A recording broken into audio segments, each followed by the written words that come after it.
Shalom, selamat berjumpa lagi dengan saya, dan kali ini saya mau bersaksi tentang kedua kaki saya yang tidak bisa ditekuk.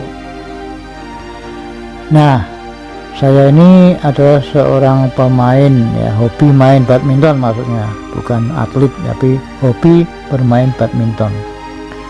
Jadi ketika saya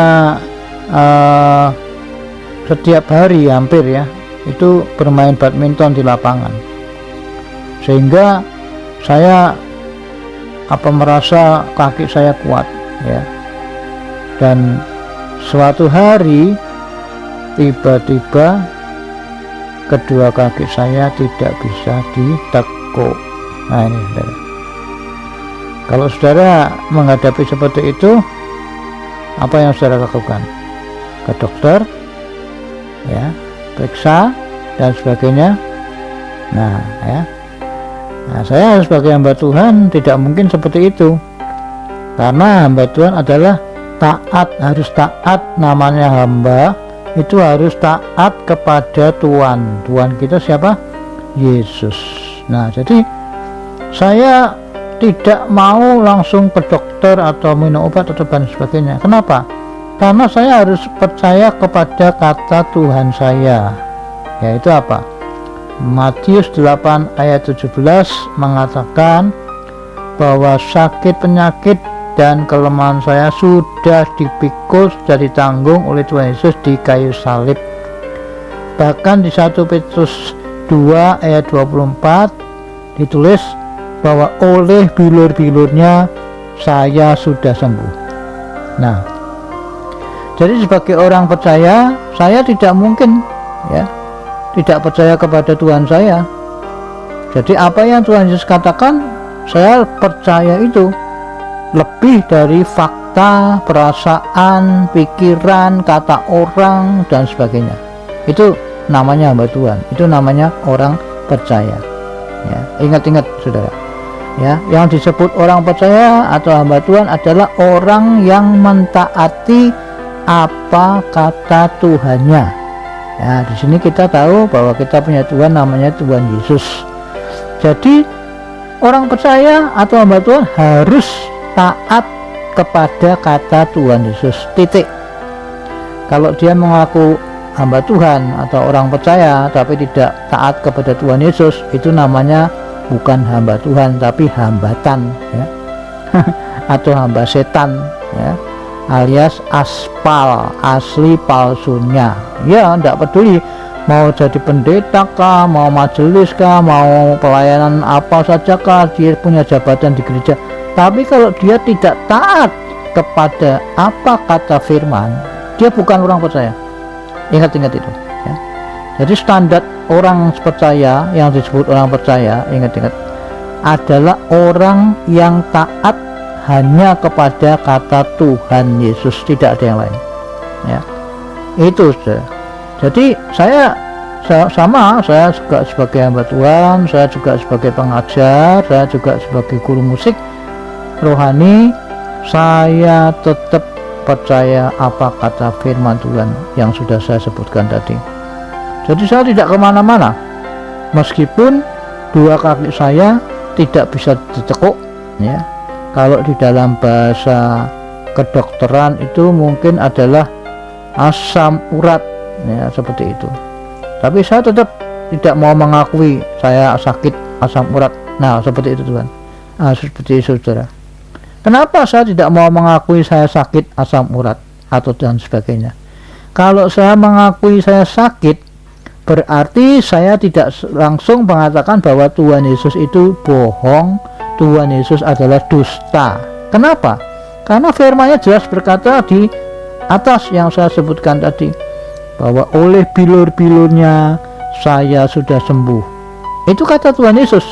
Sedangkan saya berkata saya sakit. Nah, berarti kan saya berkata Tuhan Yesus bohong. Nah, makanya itu ingat-ingat saudara. Jangan pernah berkata apa yang firman katakan lalu kita tidak mau terima, lalu kita katakan sesuai dengan fakta yang berlawanan dengan kata firman. Itu namanya kita menuduh Tuhan Yesus, menfitnah Tuhan Yesus, seperti itu. Nah, tentang hal apapun juga. Ini kan tentang soal kesehatan ya, soal penyakit. Tetapi soal ekonomi dan seterusnya itu juga sama. Ya, jangan pernah berkata yang tidak sesuai kata firman Allah. Ingat itu. Kita harus berkata sebagai hamba Tuhan, harus berkata sesuai apa kata firman Allah, tidak peduli kenyataannya, perasaannya, kata orang bagaimana. Nah, itu yang disebut hamba Tuhan yang sejati, atau murid Tuhan yang sejati, atau orang percaya yang sejati. Ya, contohnya siapa? Contohnya Kaleb dan Yosua. Ya, pada waktu itu kita ingat 12 orang diutus oleh Musa untuk mengintai Kanaan. Nah, pada waktu itu 10 orang itu memberitakan setelah pulang dari pengintaian, memberitakan apa? Memberitakan kabar kenyataan. Kalau sekarang ya berita, ya, berita dunia atau berita apa saja lah, ya, koran dan sebagainya. Itu berita-berita yang mengabarkan tentang kenyataan yang terjadi di dunia. 10 orang itu berkata bahwa waduh, memang tempat negeri itu penuh susu dan madu dan sebagainya, indah, tapi penduduknya itu raksasa. Jadi kita tidak mungkin bisa melawan mereka karena kita seperti belalang. Nah, coba. Itu kata-kata kenyataan. Mereka melihat apa yang mereka lihat itu mereka sampaikan, maksudnya begitu. Ya, itu namanya berita kenyataan. Ya. Apa yang terjadi setelah orang-orang Israel mendengar berita kenyataan atau berita fakta yang orang 10 itu sampaikan, langsung orang-orang Israel menangis. Wah, kayak gitu ya, tangisan India. Bahasanya tangisan India. Semuanya bersedih, semuanya menganu Musa, ya, bagaimana ini kita ini bagaimana mati di sini dan sebagainya, tidak bisa melawan rasa-rasa. Nah, itu. Nah, ini akibat dari apa?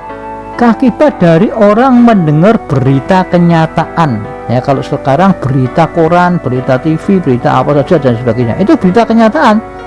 Nah, itu akhirnya mereka seperti itu, malah menyala-nyalakan Musa dan sebagainya. Lebih baik kita kembali ke Mesir dan sebagainya. Nah, itu akibat dari orang yang sukanya mendengar berita kenyataan. Akhirnya hidupnya ya hidup bukan karena iman, tapi hidup karena kenyataan. Nah, ingat-ingat itu. Nah, langsung setelah seperti itu, Kaleb dan Yosua berkata, tidak, kita akan melawan mereka, musuh kita akan kita telan habis. Ya, itu saudara, ya. Ini dua orang ini juga sama.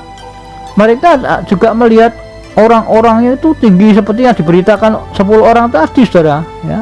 Itu, tapi mereka tidak memberitakan berita kenyataan yang tidak sesuai kata firman atau iman. Sedangkan mereka memberitakan berita iman, ya. Berita iman adalah berita yang dikatakan oleh Tuhan bahwa Kanaan akan kuberikan kepadamu. Nah, jadi di sini mereka melihat kenyataan musuh itu, mereka takut karena mereka melihat kenyataan. Sedangkan Kaleb dan Yosua melihat berita iman, yaitu firman Allah katakan tadi. Nah, ini bedanya dengan orang yang tidak percaya tadi. Nah, sayangnya, anehnya, kalau orang itu memberitakan kebenaran atau berita iman, malah tidak disukai oleh orang-orang. Aneh ini ya, sampai hari ini, ya. Sampai hari ini, sudah. Jadi kalau orang menyampaikan berita kebenaran, berita firman, malah orang tidak suka, orang tidak perhatian, orang tidak merespon, bahkan malah membenci seperti yang dilakukan oleh orang-orang Israel pada zaman itu. Begitu Kaleb menyampaikan berita iman itu, malah orang-orang Israel tidak senang, malah mau melempari dua orang itu dengan batu. Aneh ya. Nah, itulah dia. Itu gambaran sampai hari ini orang-orang yang seperti itu, ya. Mereka mau diberitakan firman Tuhan, diberitahu kebenaran, malah tidak suka, malah membenci dan sebagainya, malah mau membunuh. Itu sampai hari ini, saudara. Nah, tapi kita tidak mau jadi orang seperti orang Israel, tetapi justru kita mau menjadi orang seperti Kaleb dan Yosua yang hidup oleh iman. Nah itu saudara. Jadi ini saya kasih contoh supaya saudara mengerti, terbuka mata pikiran rohani saudara ya. Saya ini mau jadi orang yang hidup oleh iman atau hidup oleh kenyataan atau perasaan atau kata orang dan sebagainya. Beda sama sekali. Alkitab mengatakan bahwa orang benar akan hidup oleh iman ya. Itu ada di Roma 1 ayat 17 ya. Nah, jadi saya seperti itu juga. Ketika dua kaki saya tidak bisa ditekuk secara fakta, saya tidak mau berkata bahwa saya sakit. Saya tetap melakukan aktivitas saya, mengajar badminton. Oh ya, saya tetap badminton walaupun lucu ya, karena dua kaki tidak bisa ditekuk kan, tidak bisa ngambil di net. Kalau dikasih di depan net kan kakinya kan tidak bisa ditekuk, jadi seperti robot sudah ya. Itu seperti itu. Saya itu berlangsung bukan cuma 1 minggu 2 minggu loh, ini berbulan-bulan, sampai saya sendiri juga bingung, ada apa nih Tuhan, salah saya apa dan sebagainya. Saya sendiri juga terus terang jujur bertanya kepada Tuhan ya, karena suatu hari waktu saya badminton di lapangan, ada kelompok lain ya yang ya belum percaya Tuhan Yesus lah, mereka itu mengejek saya, menghina saya. Kenapa? Ya karena kedua kaki saya kan saya kasih pelindung ya, lutut, namanya deker itu, dua-dua. Nah mereka begitu melihat saya mainnya seperti robot itu, mereka berkata, wah Jonok sekarang sudah ciri. Sudah ciri itu maksudnya sudah tidak normal lagi itu saudara. Ya saya juga, waduh bagaimana nih Tuhan, apa yang harus saya perbuat Tuhan? Saya sudah dikatakan seperti itu oleh orang-orang yang tidak percaya kepadamu. Jadi mari Tuhan tolong saya, apa yang harus saya perbuat? Nah, setelah beberapa bulan saudara dalam kondisi seperti itu, suatu hari ketika saya ada di lapangan badminton, tidak main badminton, Roh Kudus bicara melalui suara hati. Kamu itu hanya omong doang ya. Kalau zaman dulu kan teori tok ya. Memang saya mengajar iman, saya khotbah tentang iman, tentang orang hidup harus, orang percaya harus beriman kepada Tuhan dan sebagainya. Saya juga sama melakukan itu ya, mempercayai apa kata firman Tuhan, harus mengakui apa kata firman Tuhan dan sebagainya. Tapi kenyataannya kok saya berbulan-bulan mengalami seperti ini. Akhirnya Roh Kudus berkata, karena kamu teori doang atau teori tok ya, hanya teori saja, tidak praktek. Lalu saya bingung. Saya berkata, loh maksudnya bagaimana Tuhan?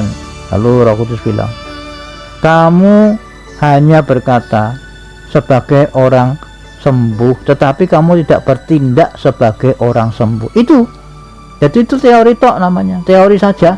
Nah Roh Kudus ingatkan di Yakobus kan ya, 2 ayat 26, iman tanpa perbuatan adalah mati. Nah, jadi kalau kita cuma percaya seperti yang saya katakan tadi, saya sudah sembuh oleh bilu-bilu tua itu, saya sudah sembuh dan sebagainya, hanya begitu saja tanpa bertindak sebagai apa yang kita ucapkan, seperti apa yang kita ucapkan, itu namanya kita cuma omong doang atau teori saja. Nah itu yang terjadi yang saya alami sendiri, jadi saya bisa bersaksi sekarang. Jadi akhirnya begitu saya mendengar itu, wah kok gitu ya. Akhirnya terus bagaimana ini? Kalau kamu berkata kamu percaya Tuhan Yesus, sekarang tekuk lututmu. Saya kaget. Sudah berapa bulan-bulan lamanya ini tidak bisa ditekuk ini Tuhan. Saya menurut perasaan saya juga hari ini pun juga tidak bisa ditekuk. Nah Roh Kudus bilang, itu namanya kamu hidup oleh karena kenyataan, bukan oleh karena iman. Wah, seperti disambar geledek saya saudara, seperti orang yang sadar dari mimpi ya, begitu Tuhan katakan seperti itu lewat suara hati. Apa yang terjadi ya, saya langsung ikuti kata Tuhan, karena saya hamba Tuhan. Apapun perasaan yang berkata tidak bisa ditekuk dan sebagainya, saya lawan. Langsung saya copot kedua deker saya senam-senam sedikit. Akhirnya di dalam nama Tuhan Yesus, kaki kanan saya tekuk, bisa, luar biasa. Lalu sebelah kiri juga saya tekuk, bisa. Puji Tuhan. Hari itu saya meloncat di lapangan sambil berkata, haleluya, semua orang bingung, itu kenapa ini jondok ini kok teriak-teriak. Mereka tidak tahu ya saudara. Nah itu sudah, itu terjadi mujizat hari itu juga. Kenapa? Karena saya mau bertindak sebagai orang yang percaya, bukan cuma teori doang. Nah itu saudara. Jadi ini baru saya mengerti ya pelajaran ini ya, di Yakobus 2 ayat 26 itu yang berkata iman tanpa perbuatan adalah mati. Jadi selama ini rupa-rupanya saya cuma teori ya, cuma iman tapi tidak berbuat. Nah itu loh saudara. Jadi kalau saya hanya berkata oleh pilih-pilih Tuhan Yesus saya sudah sembuh, itu namanya saya hanya baru beriman ya. Kalau saya cuma berkata terus ya namanya saya terus hanya beriman saja. Sedangkan Yakobus 2 ayat 26, iman itu kalau tanpa perbuatan itu sia-sia, mati, alias tidak ada gunanya. Nah itu saudara. Jadi akhirnya hari ini saya bisa kesaksian di sini kepada saudara-saudara sekalian bahwa kita sebagai orang percaya, kalau kita mengalami apapun juga, ini dalam hal ini kesehatan ya, jangan pernah berkata saya sakit. Yang pertama, kenapa? Karena kalau kita berkata saya sakit, berarti kita tidak langsung berkata Tuhan Yesus dusta. Nah itu saudara, kenapa? Ya karena Tuhan Yesus berkata oleh bilu-bilunya saya sudah sembuh, sedangkan saya berkata saya sakit. Nah kan, berarti kan ini kita menuduh Tuhan Yesus firman-Mu dusta. Ngerti ya maksudnya ya? Saudara paham ya? Nah ini tangkap dulu ini saudara.